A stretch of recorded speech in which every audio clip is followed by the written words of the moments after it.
Reka tuguhe ikaze mukunzi wacu hano ku rubuga rwa Today TV tukugezaho amakuru agiye atandukanye abera hano mu gihugu cy'u Rwanda ndetse no hanze y'u Rwanda, ariko tubibutse ko tubagezaho n'amakuru agiye atandukanye abera muri Repubulika Iharanira Demokarasi ya Kongo, cyane cyane muri Asirazuba bwa kiriya gihugu aho intambara irimbanije hagati y'igisirikare cya Kongo n'umutwe w'inyeshyamba wa M23 bivugwa ko ufashwa n'u Rwanda. Reka tukugezeho amakuru atugezeho muri kano kanya. Tugiye kwibanda ku ruzinduko rwa Perezida Felix Antoine Tshisekedi agiye kugirira muri Angola guhura na Perezida Joe Biden. Ese bagiye kuganira iki? Kubera iki ari we yatumiye muri iyi nama? Turaje tubikomozeho. Iyindi nkuru ni inkuru ivuga ko leta ya Kongo igisirikare cyayo batayo ya 31 ubu ngubu imaze guhabwa amamiliyoni menshi iyahawe na European Union. Rero turifuza ko utajya kure y'iki kiganiro kugira ngo usobanukirwe byinshi kuri aya makuru arimo gutangazwa kuri uyu munsi tariki 4 z'ukwezi kwa 12 2024. Duhereye kuri iyi nkuru ivuga ko kuri uyu wa gatatu Perezida Joe Biden arasura icyambu cya Lobito ku mpera y'Iburengerazuba y'umuhora wa Lobito. Uyu muhora wambuka Angola ugahuza inkombe z'inyanja ya Atlantika na Repubulika ya Demokarasi ya Kongo, kandi izanyuzwamo amabuye y'agaciro n'umutungo kamere bijya hakurya ya Atlantika. Ni muri urwo rwego kuri uyu wa gatatu Felix Antoine Tshisekedi ategerejwe muri Angola nk'uko iyi nkuru dukesha RFI ibivuga. Kuri uyu munsi hateganijwe kandi inama y'ibihugu byombi hagati ya Felix Tshisekedi na Perezida wa Amerika Joe Biden. Leta Zunze Ubumwe za Amerika zishishikajwe cyane no gushyira mu bikorwa uyu mushinga, kandi ntabwo ari impanuka ko Joe Biden yahisemo kuwushyiramo ingufu ze zose cyangwa se ku giti cye, nk'uko umunyamakuru wa RFI i Kinshasa ariwe witwa Patience Rigodi abisobanura. Uyu mushinga w'umuhora wa Lobito uhagarikiye cyangwa se uhagarariye kimwe mu bintu by'ingenzi bigize ubufatanye bw'akarere ndetse n'amahanga muri Afurika yo hagati n'amajyepfo. Nk'uko byatangajwe na Tina Salama, ni umuvugizi wa Perezida Felix Antoine Tshisekedi, ngo ibikorwa byinshi biri guhinduka, byose biri muri gahunda y'urugendo rugufi, birimo gusura uruganda, kugenzura icyambu cya Lobito ndetse n'inama ntoya iri buhuze RDC, Angola na Zambia na Leta Zunze Ubumwe za Amerika. Andi makuru atugeraho avuga ko na Tanzania yaba yatumiwe. Uyu mushinga ngo ni ingenzi kuri RDC, yizera ko izakomeza ubufatanye n'abanyamerika na nyuma ya Joe Biden nava muri White House. Uru rugendo rwa Felix Tshisekedi muri Angola rugomba kuba rugufi ariko rufungura inzira y'ibiganiro by'ingenzi, cyane cyane ku makimbirane hagati ya Kinshasa na Kigali mu rwego rw'ibiganiro bya Rwanda. Tariki 15 Ukuboza 2024 i Rwanda hateganijwe inama y'abakuru b'ibihugu bitatu hagati ya Tshisekedi, Lorenzo ndetse na Kagame. Ku nkuru twagusemera kugezaho ivuga ko umuryango w'ubumwe bw'Uburayi European Union yageneye miliyoni 20 z'amayero yo guteza imbere batayo ya 31 ya FARDC mu gisirikare cya Repubulika Iharanira Demokarasi ya Kongo. European Union yabitangaje mu gitondo cyo kuri wa kabiri tariki 3 Ukuboza 2024. Ni inkunga irenga amafaranga y'u Rwanda miliyari 29 azifashishwa mu bikorwa byo gutabara ku buryo bwihuse. Ibi ngo ni ubufasha bw'ibihugu by'i Burayi mu rwego rwo gushaka amahoro. Umuryango w'ubumwe bw'Uburayi wagize uti ubu bufasha bugamije kongera ubushobozi tukabwongerera igisirikare cya Kongo mu guhashya imitwe yitwaje intwaro iri ku butaka bwa RDC. Intumwa z'umuryango w'ubumwe bw'Uburayi zirimo abahagarariye ibihugu by'ibinyamuryango bya European Union muri Kongo zahuriye ikindu mu mujyi w'intara ya Maniema zagiranye ibiganiro n'abasirikare bakuru ba batayo ya 101 yari ihagarariwe na minisitiri w'itumanaho ari witwa Patrick Muyaya. Inkunga ya European Union izafasha gusana ibikorwa remezo byaho batayo ya 101 ikorera, kugarura ibikoresho no kubigura bitandukanye, ndetse n'ubufasha mu bya tekiniki buzatangwa na Minisiteri y'Ingabo y'Ububiligi isanzwe ifatanya na batayo ya 101 kuva mu myaka 10. Ibikubiye mu masezerano y'iyo nkunga nuko uburyo bwo kugenzura ikoreshwa ry'inkunga rizakurikiranwa na European Union hagamijwe kubahiriza uburenganzira bwa muntu ndetse no kurengera amahame mpuzamahanga yerekeye uburenganzira bwa muntu. Umuryango w'ubumwe bw'Uburayi uvuga ko intego ari ukugarura amahoro arambye no kurinda abasivile muri Repubulika Iharanira Demokarasi ya Kongo. Ku yandi makuru twaguteguriye, intambara yongeye kubura mu burasirazuba bwa Repubulika ya Demokarasi ya Kongo hagati y'ingabo za Kongo n'umutwe wa M23. Impande zombi zarenze ku masezerano yo guhagarika imirwano mbere y'ibiganiro bigamije kubahuza. Inkuru mugezwaho na Fidel Niyongabo. N'iyindi nshuro yo kurenga ku masezerano yo guhagarika ingwano kubaye imbere y'ibiganiro byo guhuza impande zitana mu mitwe bishobora kuba.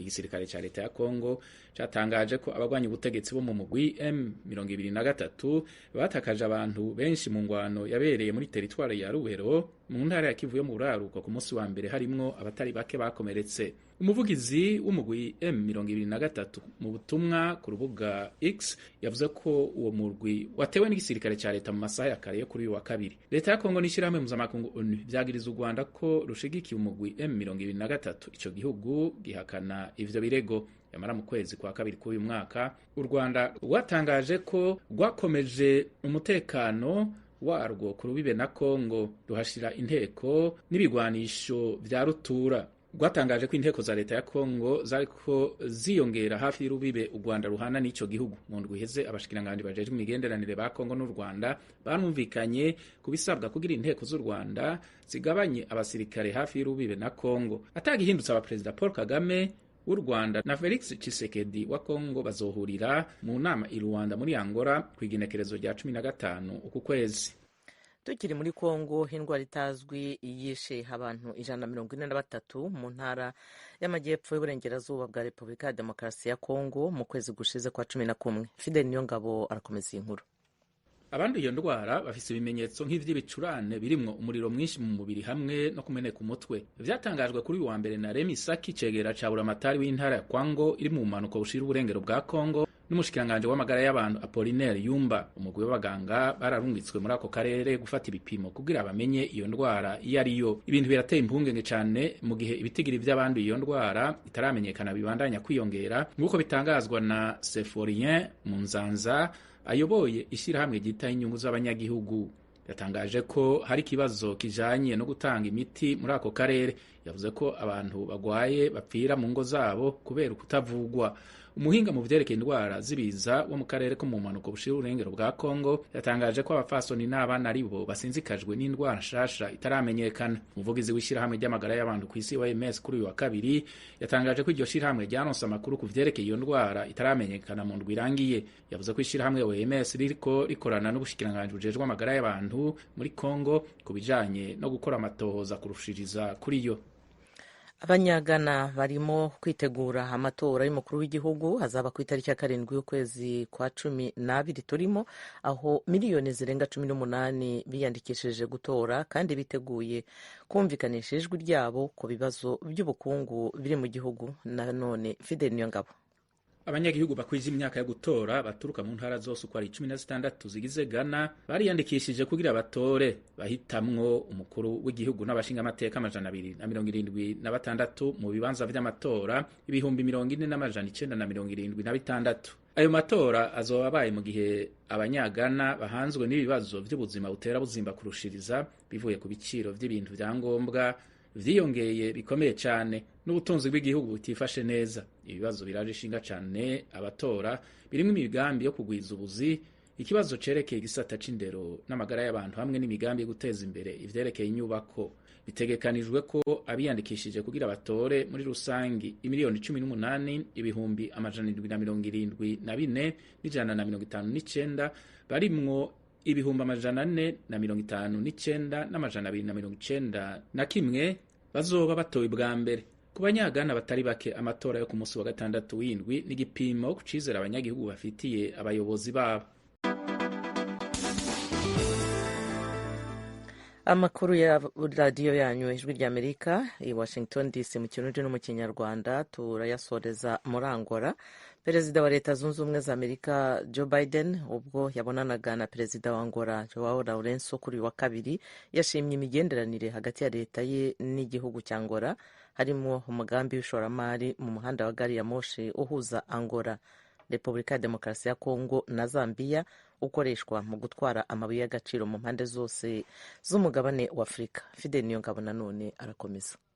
Perezida Joe Biden yabitangaje igihe yabonana na perezida wa Angola Joao Lourenço ku mugwa mukuru wa Angola Rwanda. Abo bategetsi bompi baganiye ivyerekeye ubudandaji n'imitahe vyotuma amashirahamwe y'ibihugu vyompi ahiganwa neza kandi akingira inyungu z'abakozi. Umugambi ukomeye leta ya Biden iriko ishimikira ko werekeye kunagura inzira ya gari ya moshi mu ntumbero yo kwihutisha igikorwa cyo kurungika ubutare bufise akamaro gakomeye cyane mu bijanye n'ubuhinga bwa none buvanywe muri Repubulika ya Demokarasi ya Kongo bugana ikivuko cyo mu gisagara ca Lobito cyo muri Angola kiri ku nkengera z'ibahari Atlantique. Uwo mugambi wo kunagura inzira ya gari ya moshi nta kigoro ka Amerika ko guhangana n'igihagararo n'inguvu z'Ubushinwa bitera vyiyongera ku mugabane wa Afrika. Leta ya Amerika yemeye gutanga amafaranga arenga miliyaridi 3 y'amadolari agenewe imigambi ijanye n'inyubako muri Angola. Ayo mafaranga azokoreshwa mu gushigikira umuhora wiswe Lobito Trans-Africa Corridor ugenewe gufasha kwihutisha iterambere mu butunzi no guhuza amasoko yo muri uwo muhora n'amakungu. Perezida wa Amerika Joe Biden ntiyacishije mu kanwa Ubushinwa mu vyo yabwiye abamenyesha makuru mu ntango y'inama na perezida wa Angola Joao Lourenço. Ku muhingamo wo kuri uyu wa kabiri, Perezida Biden yagendeye inyubakwa yibutsa abagiye kugirwa abashumba mu bihugu vyo mu burengero bw'isi.